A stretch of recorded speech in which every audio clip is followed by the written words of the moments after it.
I used to overthink everything when smoking brisket. Trimming too much, stressing over the perfect seasoning, even debating fat side up or down, like it was life or death. And you know what? A lot of my early briskets turned out dry and disappointing. I'd spend 12 hours cooking, only to slice into something that felt like eating shoe leather. But after a ton of trial and error, I finally cracked the code on making brisket the easy way, without overcomplicating it. And the best part, you don't need fancy techniques to nail it every time. Let me show you how. First things first, trimming. You don't need to go crazy here.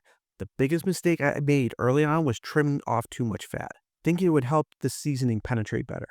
Turns out brisket needs the fat to stay juicy. Just remove any thick, hard fat that won't render down, but keep a thin layer about a quarter of an inch so it bakes itself while cooking. Now seasoning, people love to overcomplicate this part. You don't need 15 different spices to get a great brisket. Texas style is classic for a reason. Coarse salt and black pepper. If you want a little extra kick, a simple rub with garlic powder and paprika works great. Just make sure that you're seasoning generously. Brisket is a big cut of meat, and it can take it. And then there's the big debate. Fat side up or down?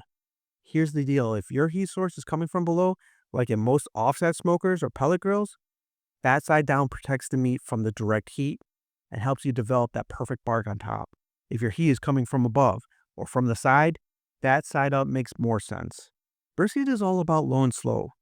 I used to think cooking it at 225 degrees Fahrenheit was the only way, but after testing different methods, I found that 250 degrees Fahrenheit is the sweet spot. It's slow enough to break down the connective tissue, but fast enough that you're not waiting 16 plus hours. If you're in a hurry, you can even get it up to 275 degrees Fahrenheit without ruining it. Now for wood choice, keep it simple. Post oak is the gold standard. It gives you that rich, smoky flavor without overpowering the meat. Hickory works well too, or you can mix in a mild fruit wood like apple wood for a little sweetness. But don't overdo it. Brisket can only take in so much smoke, and too much can turn it bitter. At some point, you're gonna hit the stall. This is when the internal temperature stops rising, usually right around 160 degrees to 170 degrees Fahrenheit, because the meat starts sweating and cooling itself down. This used to drive me crazy. I think that my thermometer was broken, or I crank up the heat too soon. But all you need to do is wait. Or if you want to speed things up, wrap it. Butcher paper is my go-to because it keeps the bark intact while still letting the meat breathe.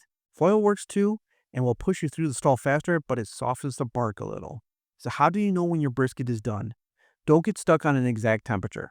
200 to 205 degrees Fahrenheit is the general range, but the real test is when the probe slides in like butter. If there's resistance, it's not ready.